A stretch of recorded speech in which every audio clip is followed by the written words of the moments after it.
Metal presence কৃষি সংবাদ সুজলা সুফলা।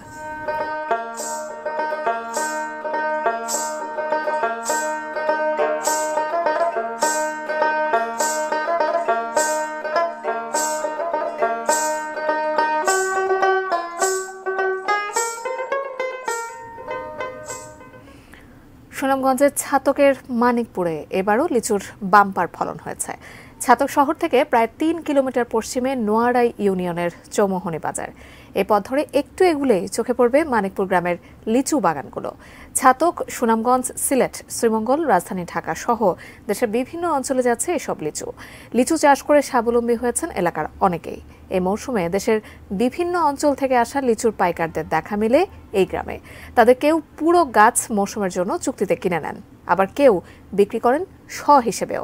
এক একটি গাছ বিক্রি হয় ৫০ থেকে ৬০ হাজার টাকায়।